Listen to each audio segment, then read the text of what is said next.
Assalamualaikum warahmatullahi wabarakatuh. Perkenalkan, nama saya Sofi Nafisa dengan NIM 24411040518. Nah, di sini saya akan menjelaskan jawaban dari pertanyaan yang diberikan oleh Bapak Ishak Suryo Nugroho MSI selaku pengampu mata kuliah Metodologi Studi Islam. Nah, langsung saja, di sini saya akan menjelaskan tentang pengertian metodologi studi Islam.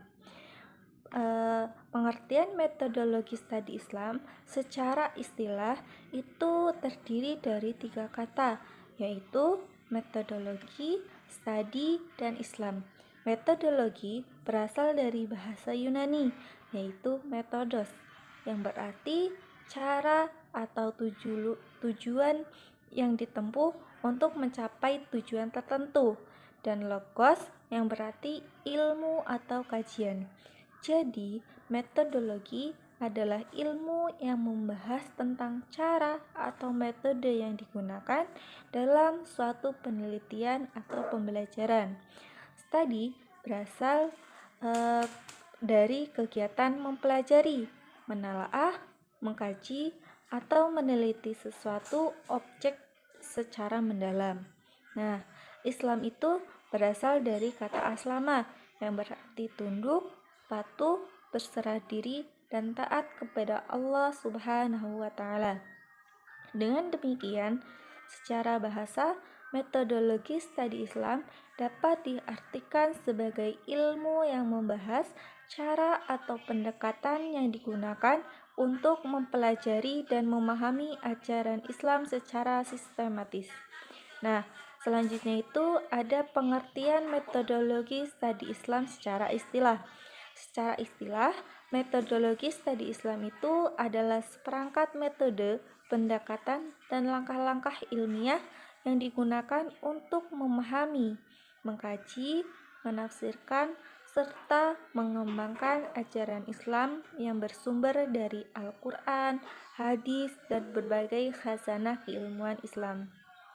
Nah, metodologi studi Islam ini tidak hanya mempelajari ajaran Islam dari aspek ibadah saja, tetapi juga mencakup aspek akidah, syariah, akhlak, pendidikan, sosial, ekonomi, politik, budaya, dan peradaban Islam.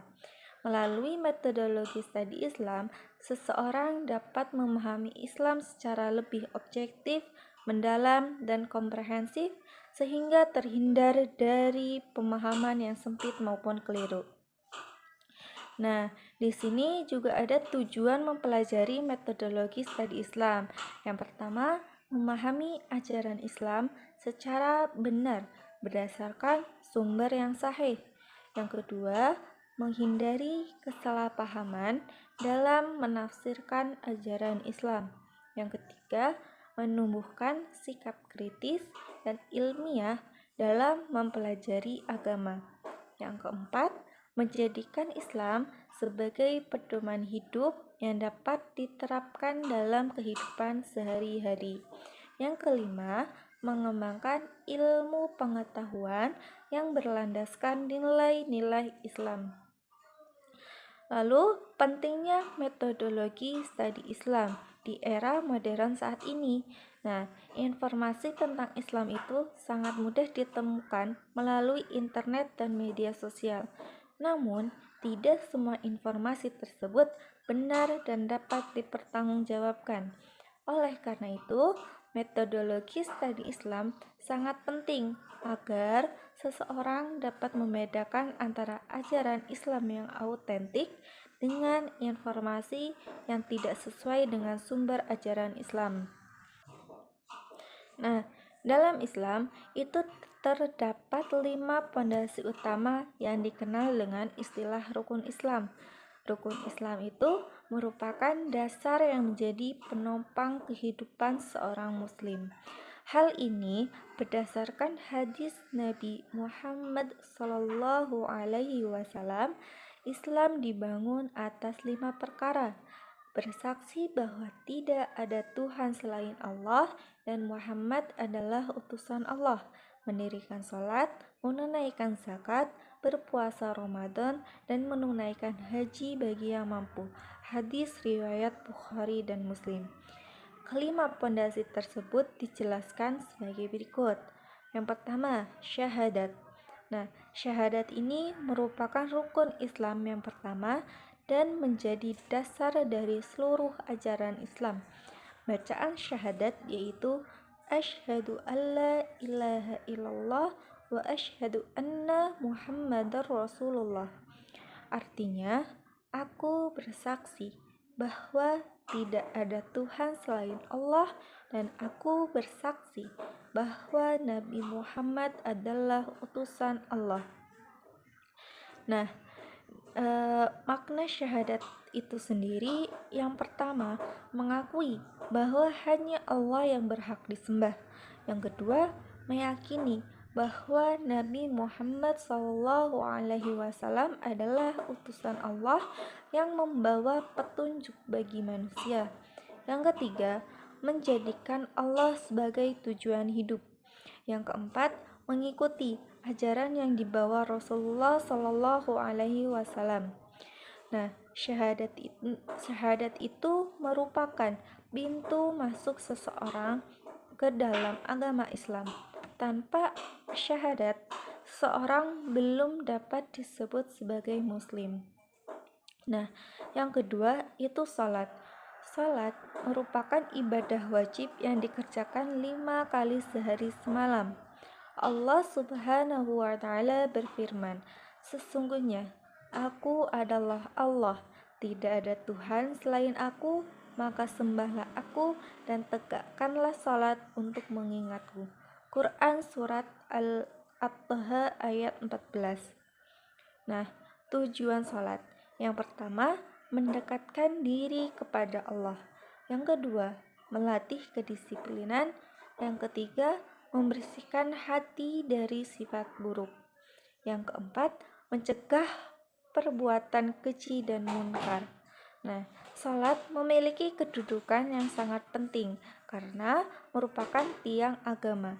Rasulullah SAW menyebutkan bahwa salat sebagai pembeda antara orang beriman dan orang Nah, selanjutnya itu yang ketiga, puasa. Puasa Ramadan adalah menahan diri dari makan, minum, dan segala hal yang membatalkan puasa sejak fajar hingga terbenam matahari dengan niat karena Allah Subhanahu wa Ta'ala. Allah berfirman, "Wahai orang-orang yang beriman, diwajibkan atas kamu berpuasa, sebagaimana diwajibkan atas orang-orang sebelum kamu agar kamu bertakwa." Quran Surat Al-Baqarah ayat 183. Adapun hikmah puasa, yang pertama melatih kesabaran, yang kedua menumbuhkan rasa syukur, yang ketiga meningkatkan ketakwaan, yang keempat menumbuhkan kepedulian kepada orang miskin, yang kelima mengendalikan hawa nafsu, yang keempat ada zakat. Zakat ini adalah mengeluarkan sebagian harta yang telah memenuhi syarat tertentu untuk diberikan kepada orang yang berhak menerimanya. Allah berfirman, "Dirikanlah salat, tunaikanlah zakat, dan rukuklah beserta orang-orang yang rukuk." Quran Surat Al-Baqarah ayat 43. Adapun tujuan zakat yaitu yang pertama membersihkan harta dan jiwa, yang kedua membantu fakir miskin, yang ketiga mengurangi kesenjangan sosial, yang keempat menumbuhkan rasa solidaritas. Zakat ini menunjukkan bahwa Islam tidak hanya mengatur hubungan manusia dengan Allah, tetapi juga hubungan sesama manusia. Yang terakhir ada haji, atau yang kelima itu ada haji. Haji itu adalah ibadah yang dilakukan dengan mengunjungi kota suci Mekah pada waktu tertentu dan melakukan rangkaian ibadah yang telah ditetapkan. Allah berfirman, Di dalamnya terdapat tanda-tanda yang jelas di antara makam Ibrahim. Siapa yang memasukinya atau Baitullah, maka amanlah dia. Di antara kewajiban manusia terhadap Allah adalah melaksanakan ibadah haji ke Baitullah, yaitu bagi orang yang mampu mengadakan perjalanan ke sana. Siapa yang menginginkan ibadah haji, maka sesungguhnya Allah itu Maha Kaya, tidak perlu dari sesuatu pun dari seluruh alam. Quran Surat Al-Imran ayat 97. Adapun hikmah haji yang pertama, menumbuhkan persaudaraan umat Islam. Yang kedua, melatih kesabaran dan keikhlasan. Yang ketiga, mengingat perjuangan Nabi Ibrahim dan keluarganya. Yang keempat, meneguhkan ketakwaan kepada Allah Subhanahu wa Ta'ala. Nah, namun haji hanya diwajibkan bagi mereka yang mampu secara fisik, finansial, dan keamanan perjalanan. Lalu, apakah seseorang masih bisa dikatakan muslim jika salah satu pondasi itu tidak terpenuhi? Nah, pertanyaan ini itu perlu dijawab dengan hati-hati karena berkaitan dengan akidah. Jika tidak mengucapkan atau tidak meyakini syahadat ini kan dasar keislaman. Jika seseorang tidak meyakini syahadat atau menolak isi syahadat, maka ia tidak dapat disebut sebagai muslim karena syahadat merupakan pintu masuk Islam. Nah, jika tidak melaksanakan sholat, para ulama ini memiliki perbedaan pendapat. Sebagian ulama berpendapat bahwa meninggalkan sholat dengan sengaja dapat menyebabkan seseorang keluar dari Islam. Sebagian ulama lainnya juga berpendapat bahwa ia masih muslim, tetapi melakukan dosa yang sangat besar. Nah, yang jelas meninggalkan sholat itu bukan perkara ringan karena sholat adalah tiang agama. Yang kedua, jika tidak berpuasa Ramadan, apabila seseorang meninggalkan puasa karena sakit, perjalanan jauh, usia lanjut, atau alasan syariat lainnya, maka tidak berdosa. Namun, jika seseorang meninggalkan puasa karena malas, padahal mampu, maka ia berdosa besar, tetapi masih dianggap muslim selama tidak mengingkari kewajiban puasa. Jika ia tidak membayar zakat, nah orang yang mampu tetapi tidak membayar zakat telah melakukan dosa besar.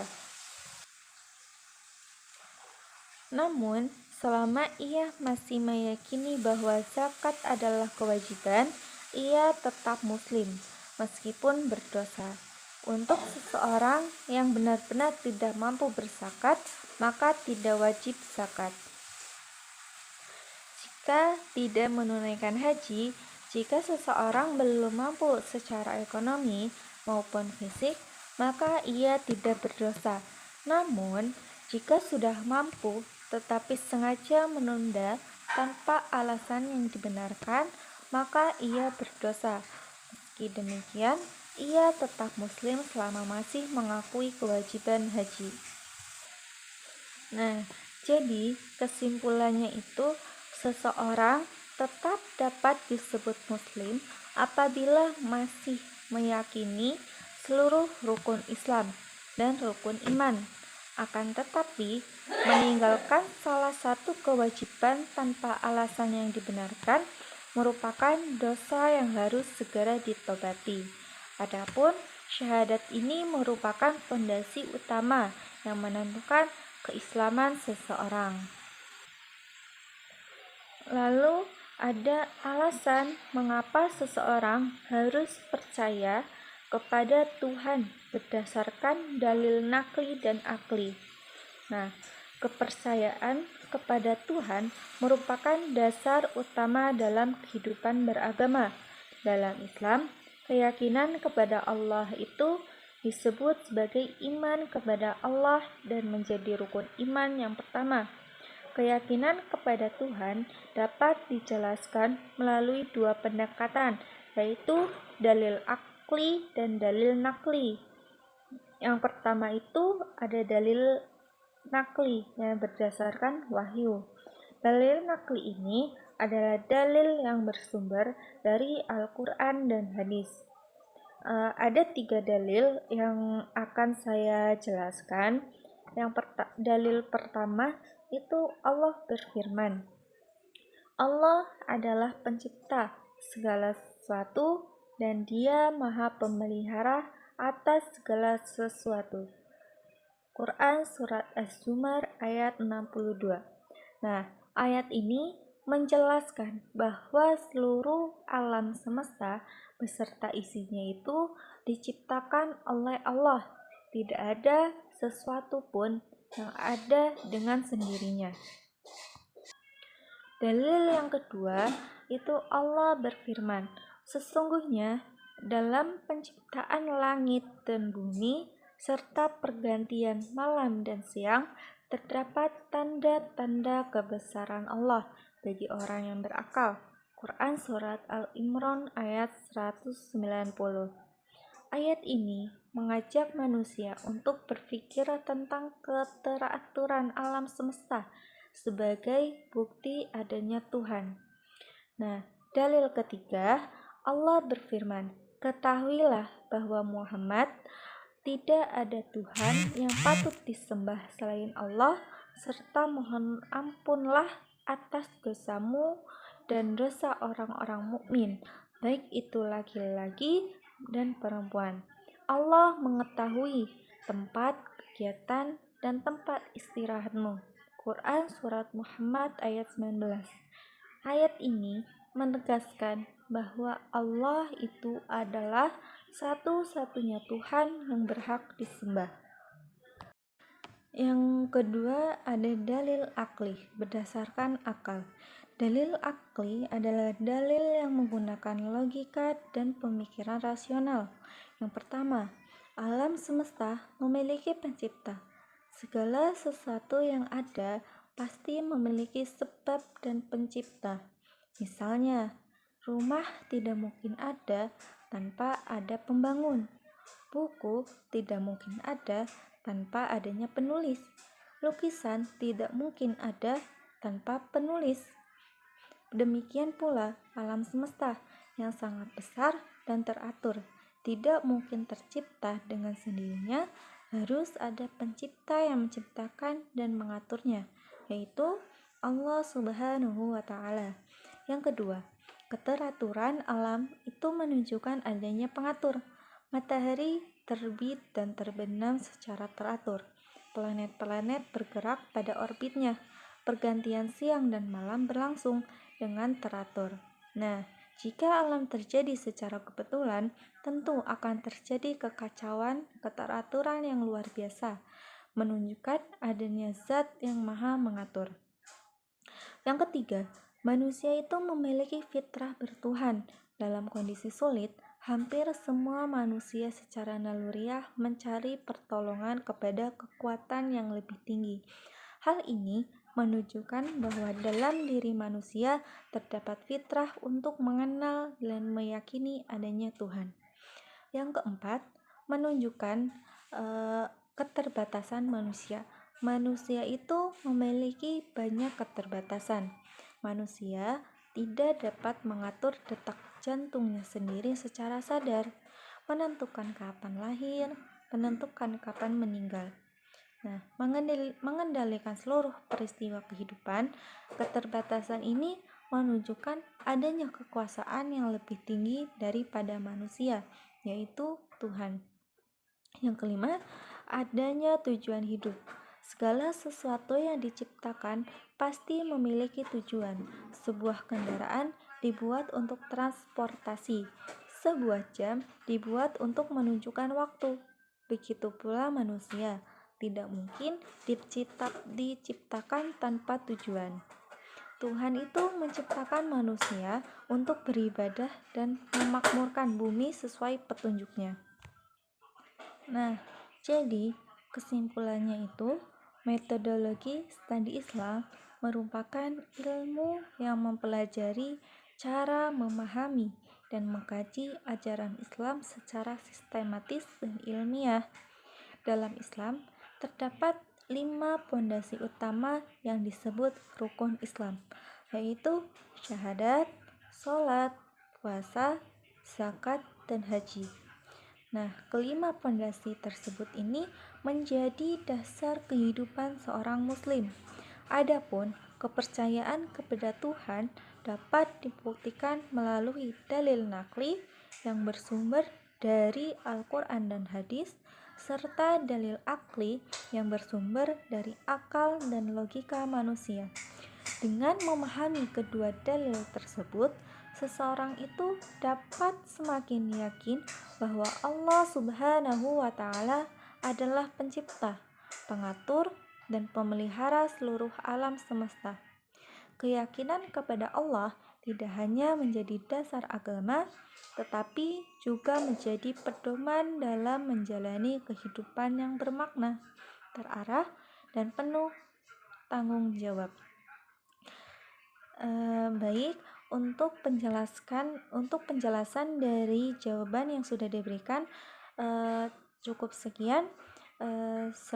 Bila ada kekurangan ataupun kesalahan, saya mohon maaf. Terima kasih. Wassalamualaikum warahmatullahi wabarakatuh.